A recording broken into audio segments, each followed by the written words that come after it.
I think he's already got us up on the live. He's already kicking butt today because we're dragging butt. We just barely got on. I'm here with Chris Gosda. When I'm like, great. I just met him this past. Well, actually, it's been a while now. 2019 SEMA. It seems weird because 2020 didn't happen. Um, but yeah, we'll just kind of. It's basically what we do here is kind of like we're gonna let people know like who you are, what you do, your background, like when you got into cars, and I'm gonna change it up a bit this year, and or this one, I'm gonna start asking questions of you like of cars, and we'll get Okay. your perspective as a photographer. Because Tony, when I was in Amsterdam or when I went up to England with him and we went to the show, I really was intrigued by what caught his eye as a photographer. Like what pulled him in, which cars was like, oh, that's the one. So, but I'll go ahead and Yes. let you start. When did you get into cars at first? So I know that you were, oh, go ahead. I probably like everyone else, Matchbox cars. But yeah, growing up, I grew up in a small town where everyone went cruising, so that was the thing to do. So automatically, once you hit that age, you wanted to go cruise. That was back when it was all about stereos, wheels, and glow. Before glow became the new trend again. And I had buddies building walls inside of cars, inside of trucks, of just subs, audio. So I kind of grew up around all that, and that's what kind of got me into it. That's like the same stuff I grew up with. I got a friend here in town, John Welch, and they used to put walls and stereos and make crazy speaker boxes, and the lights underneath was the huge thing. And then we go out and cruise Maine. I'm sure you've never seen a Pontiac Sunfire with 12 tens in it.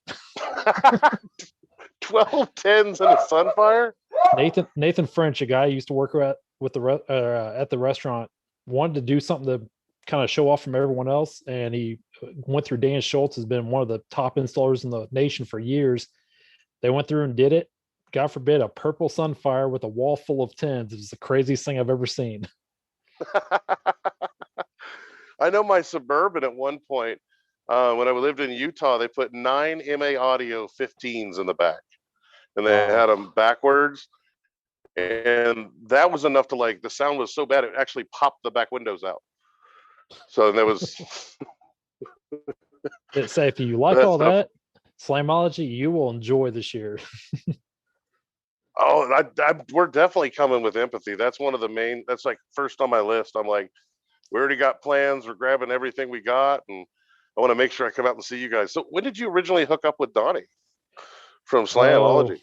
I'd say I started going to Slamology in 2008 with a group of buddies, and I missed 1 year because I was overseas. So we kind of became like our annual tradition go because we only lived about 2.5 hours from there. And then Double D actually shot my Scion back in 2010 for a future.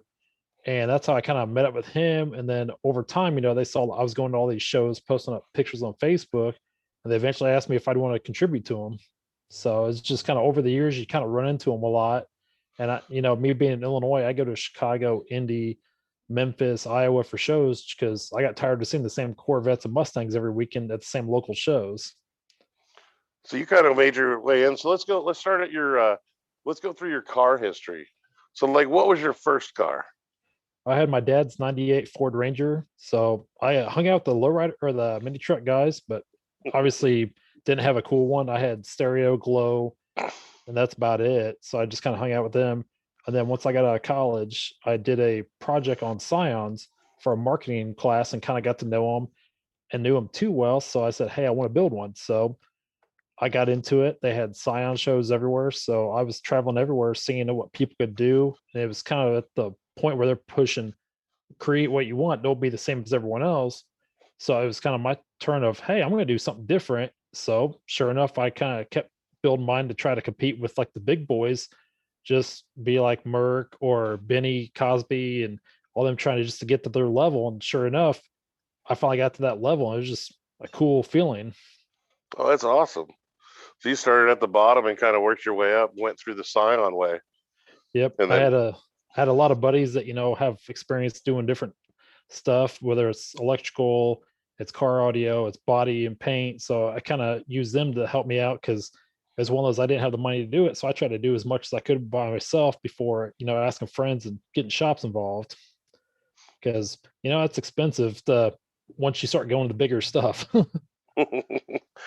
Yeah, that's the same thing I ran into. Is like as I was building, I was like, man, I want to use all these parts. Like, how do I do it? And then I started figuring out how sponsorship worked, and you could take the cars to the shows, and as long as you hit enough shows, that works for their marketing budgets. So you can Yeah. just get massive amounts of parts, but then then you're dedicated to take it to so many shows. But there's show circuits that will take the car to circuits shows for you if the car's cool enough. So the trick is if you got to make the car really epic and go way over the top so that somebody else will haul it around so you can have a really cool car and not pay Yeah. for See, it. that's where I was trying to get to, because I remember some of the bigger companies are like, "Oh, we would need you to do 8 shows." I'm like, I do that in like a month or two, because me and my buddy Chris and Joe and Jeremy and Quint, we'd hit shows almost every weekend, whether they were local cruise-ins, car shows, bigger ones. And then it got to the point where I think in 2013, the last year I showed my car, I did 36 events like in a year. So we were doing like Friday night shows, doing them on Saturday, going to cruisins on Saturday nights, go Sunday for a show, cruisins that night. So we were hitting, 4 or 5 events in a weekend just for something to do. And like my wife at the time started hating it because she went to 30 of them with me that year. And I was like, okay, do you like this anymore? She goes, no. So I kind of burned her out on it. Yeah, my wife's kind of the same way, but she's always in agreement. Like when I go to a car show, she'll go shopping somewhere in the neighborhood or something like that, and end up meeting up with us at the end and be like, "Oh, you guys have fun? I had fun." So when did you make the transition over into the photography side? Well, I started going to some of these local shows, and local shows is where you see the most one-off stuff. Even moving down here, I found out when you see a guy with a 50s Ford and he throws a Mercedes diesel motor in it. I mean, you just see stuff like that's odd, and you go tell people about it, well, they're not going to believe you. So it's one of those of, okay, I'm going to get a camera, start taking pictures, showing people. And then over time, I realized, I could get better and better. And now I look back at even photos from 4 or 5 years ago, I realized how bad my photos really used to be. But it's just one of those of between not having pictures of my own car from car shows that other people were taking, or just seeing one-off stuff that you thought was cool that no one would believe you saw unless you had pictures. That's what kind of got me into it. And now I go to events almost every weekend just to do photography, because it's just something that it's something I like to do. And see, I love the photos you usually post and the stuff you find because it's always like a unique eye to me. Because it's like I don't know what pulls you into certain stuff. Because like sometimes I've seen the same mod done 30, 40 times, but it's like you seem to find the ones that are done just a little different, just a little right. You know what I mean? Yeah, that's what I usually try to look for. Because if not, you're going to see the 20th Mustang that has these set of wheels. You get the old 60s Camaros that all look the exact same, but you got to look for that one that's a little off, one's a little more different, just to kind of catch your eye to look out or like stand apart from the rest of them. That's what I always try looking for. Well, that's what I love about like you seem to like you're kind of more open, like kind of like a lot of the I've seen photographers where a lot of them are like, I just do drift, I only do drag, I only do show cars. You kind of can just bridge that gap because I've seen some of your stuff where the cars were drifting and you got great shots of it where you can get moving shots, and then some of your stuff is just great, perfect. Like some of the shots you took at Empathy are some of my favorites. Yeah, Is it I try just to do a little learn bit of skill, or did you take classes to get that, or just practice? some of it I've taken. So a lot of it I actually learned through YouTube or bugging other photographers. So like with drifting, I got down here and Myrtle Beach Drift moved to a local trek because there's got demolished for building new condos.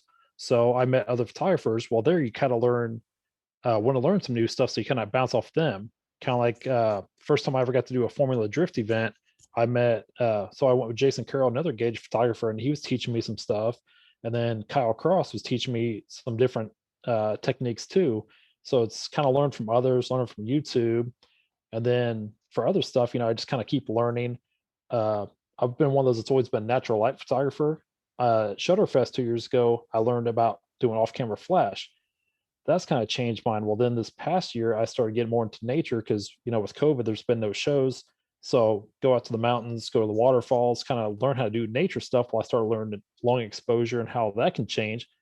Well, then I start learning from other photographers of how they can do that, brought into cars when you're doing like dark settings, but you want to get that bright car. And it's just kind of a combination, just learning different things, trying my own technique to it and see what works, what doesn't. I love hearing about it, because like to me it's like, because it's another way. A lot of people don't think of photographers as artists. You know what I mean? They're just like, oh, you just grab a camera and click. And I'm like, no, there is so much to it. Like you just can't see the brush. You know what I mean? Uh, Because you're getting the right lighting, you're changing your ISO, your filters, getting this position to get this lighting, and trying to work with the lighting that's already there, and trying to work. It's so much. Like to me, it's like when I grab a camera to take a picture, I hate every picture I take. that's me some days after I get home from events. It's like, oh, this is a great shot. And you look at it, I'm like, nope, I hate this.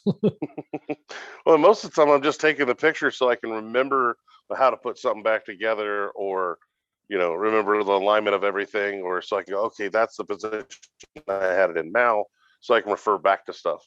And it's like the picture doesn't matter, and I'm like, oh, but I'm going to post it somewhere, and somebody's going to judge it, and then I start trying to get that way, and I'm like, fuck it. Like there's so much to be in it. I enjoy it, but I love the perspective of it, because you guys, like, it always seems like your own community, the way photographers work Mhm. and videographers. You guys have your own, I don't know, your own like little family. See, it's interesting because when I first got into it, there was certain people that kind of shunned you. They had their own style. If you weren't their style, they didn't like you. I like being around the group. So like the drifter or the photographers I've met down here, they all shoot different ways. Some prefer painting, some prefer more of still shots. So you kind of get that variety and you kind of see what you like versus what they do. Maybe you like what they did here. So it kind of gives you new perspective. And then like even down here, talking with different photographers of how they shoot. Well, I may shoot one way because I'm much taller than they are, so that I get the higher angles versus them that maybe they're a little shorter, so they can get the better angles lower. And I may not like that; they may like it. So it's one of those. Everyone kind of has their own way, but you all learn a different way. Because like I've got buddies who've been shot from multiple magazines, and someone asked him why do you want that? Because it's your same car shot. And he goes, well, everyone takes photos differently.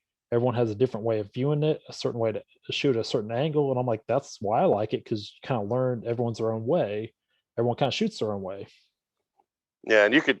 That's the funny thing is, I've seen, for like, you could take 1,000 photos to get just that one perfect, like your favorite shot. Like it's just all the little stuff. And I think it's cool that it's like a community within the community, because you meet a lot of automotive photographers that will, it's like its own community inside the automotive community, like another branch of it all. You know what I mean?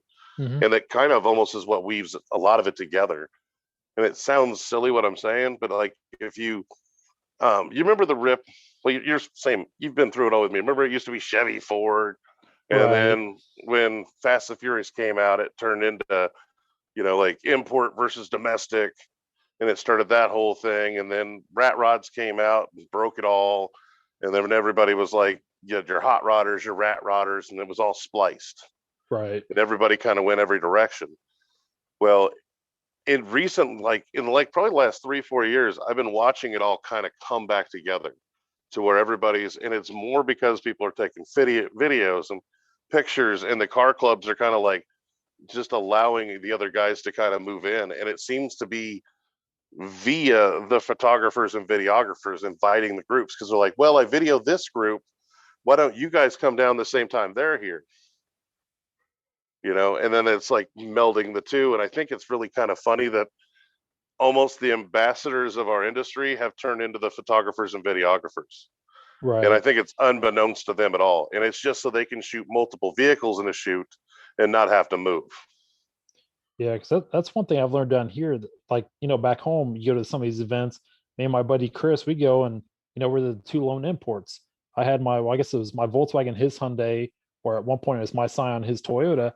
We go around and you got all the Mustangs, you got the Challengers, the Camaros. They didn't like us, and we're just like, well, we're just here because we all appreciate cars. Well, I come down here and you go to like one was a benefit for it was called Rides for Pets. Actually, this month's issue has the photos from it.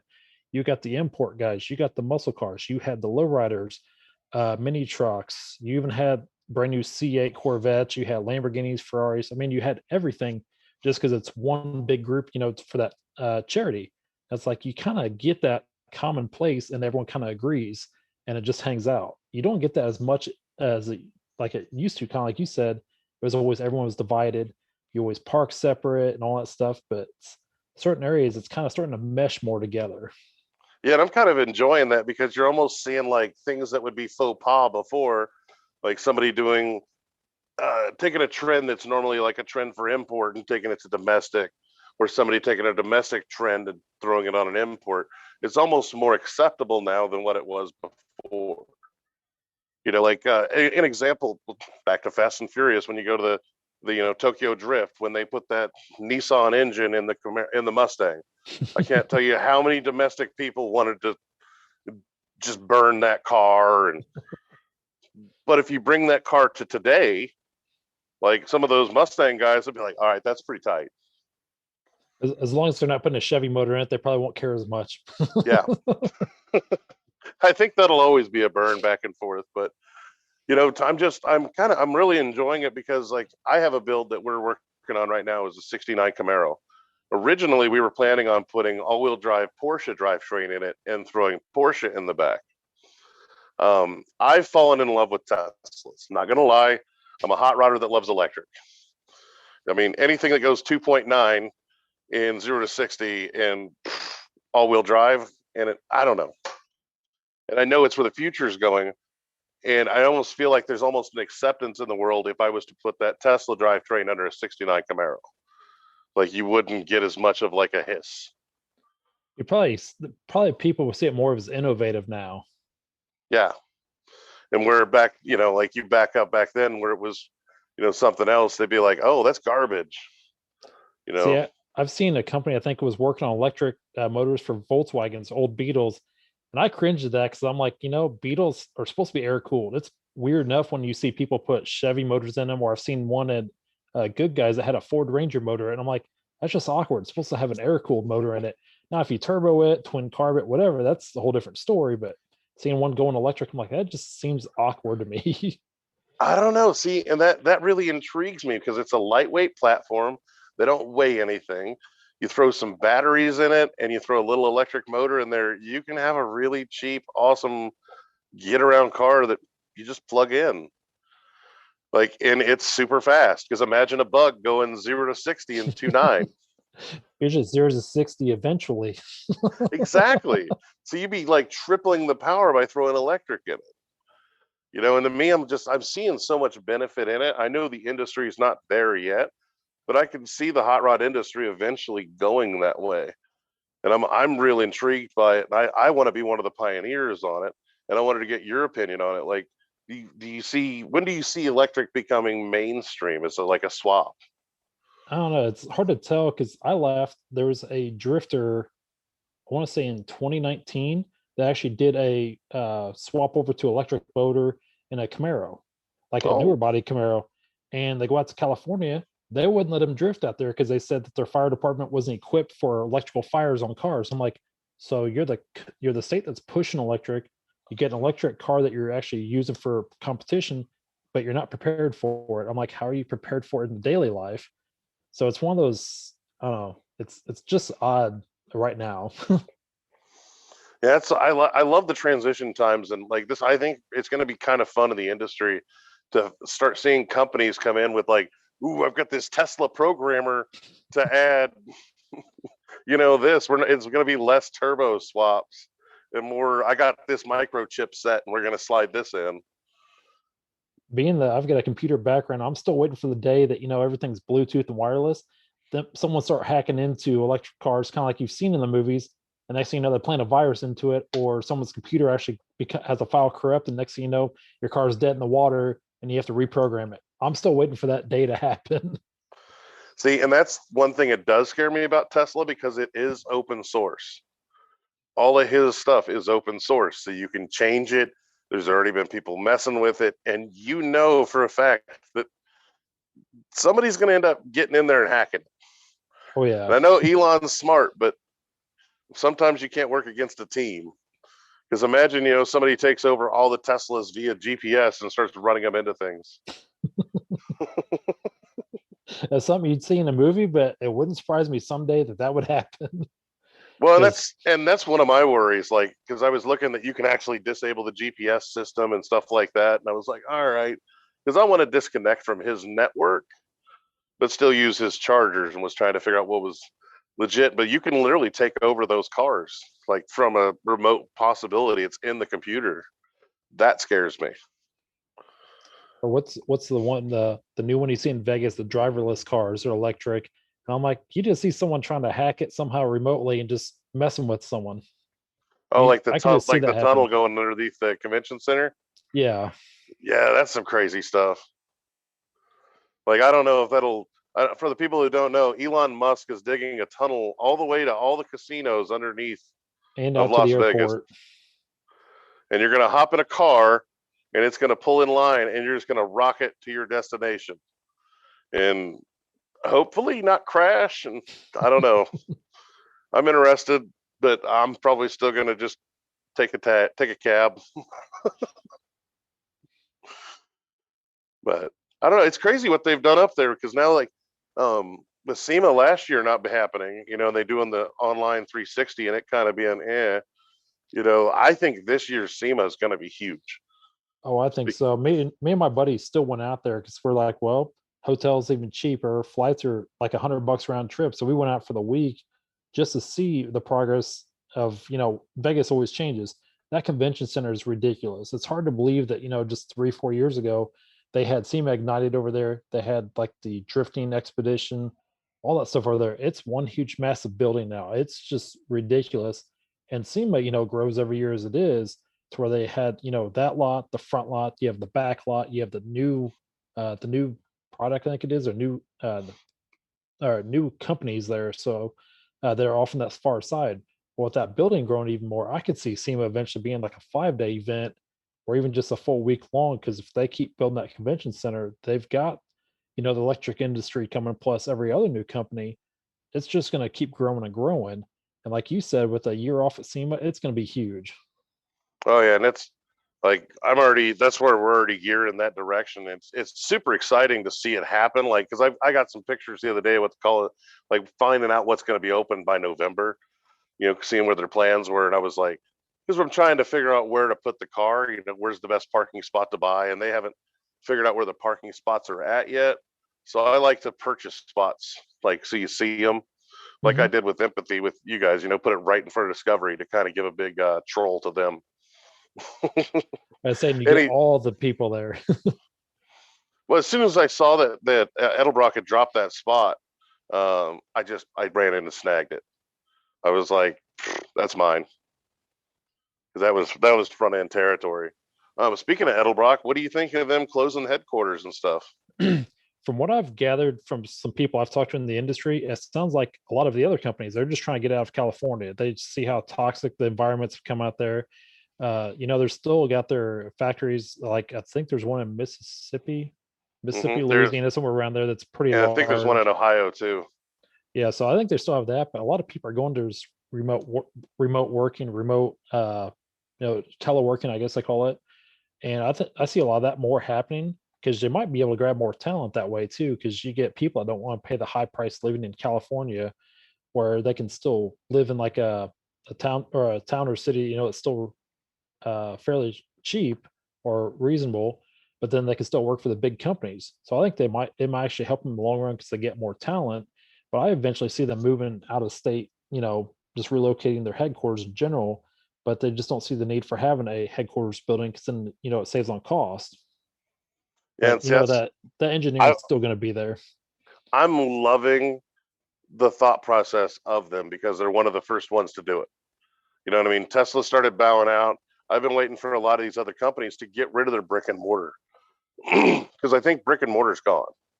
You know what I mean? COVID's proved brick and mortar's dead. There's no point to it. We can all live virtually. We can work on cars virtually. Everybody can work directly from home. Everybody can, like, still have to have your manufacturing facilities, Right. but then that's about it. Your engineers can work from home. They can work together from home. And if they need to work together on site, you work together on site at the manufacturer. You know, and I think it's gonna be a change on how everybody's doing it. And the funny thing I find is Europe's already been on this for years and already been starting to push people home because they're like, oh, if you got the internet, why can't you do the books at home? You know, and That's the only downside I've found here is then you're relying on your own network. So your boss, you have to let your boss know, hey, my internet's down, my phone's not working, something like that. Then you have to hope the IT is available because that's the problem we run into here is if your stuff goes out, then you have to make appointments with ITS, hope that they've got hardware in stock for you to, get replaced or fixed, stuff like that. yeah, Yeah, the other thing I was really surprised about all these years, California seems to have the most restrictions when it comes to cars, whether it's emissions, modifications, but yet that's the hub for all these car companies and manufacturers. That just has always blown my mind that you're got all these builders and the companies in the most restricted like state ever. Granted, I know not all of California is that way, but a lot of the well, parts are. I think it's always because they're on the leading edge of it all. The thing I'm kind of enjoying is the fact that with everybody leaving California, it's going to get cheaper. You know, and all these people are going to be leaving. It's going to California economy is going to bounce up and down because I'm actually looking to move to like Northern Cali because like I don't know there's you can pay the taxes to live in paradise. You know, I don't want to live in. I'm tired of tornadoes, tired of weather. Give me the beach, some sunshine, some mountains, and Lake Tahoe. I'm gold. You know, and it's my thought process is if they're all leaving, that's the perfect time to start heading that direction. So, and that's where, the taxes will finally start settling down and everything like that. Cause I almost think there's more like the hot rodders can move back because they can't be taxing everybody anymore. And they already had to change some of the laws where now it's 72 and down, you can do whatever you want. After they made that exhaust rule and the GT350R exhaust Mhm. was louder than what was legally allowed in California, even though California said it was good when it was when they first built it. Then they basically outlawed it. People decided not to go register their cars. Like nobody was registering anything. Like half of the state decided not to register any vehicles. They're like, fine, if you're going to charge us or we drive our cars, we're just not going to register them. We're just going to keep driving them. And the cops weren't giving them tickets.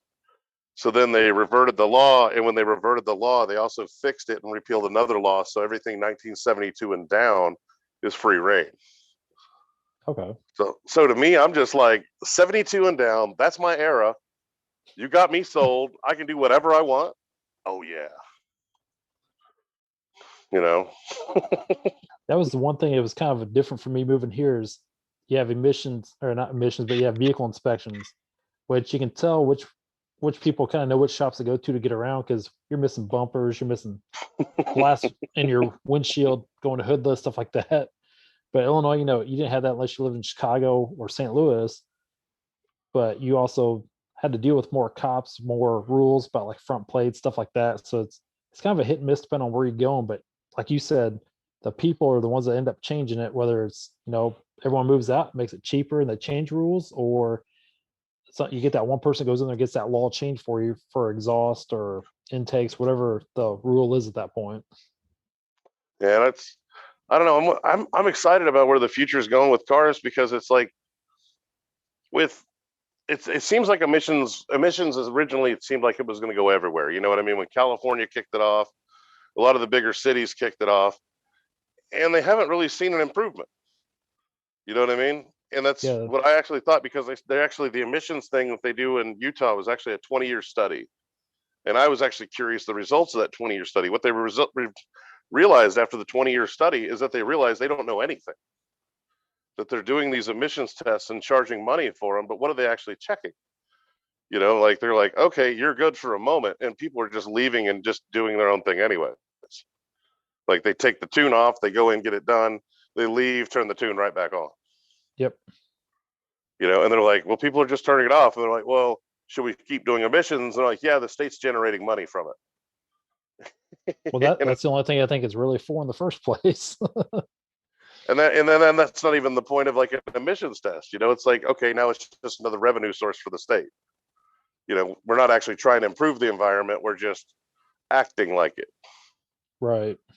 And that's one thing that bugs me is it's like, okay, I'm all pro, let's be plant fucking happy, healthy trees,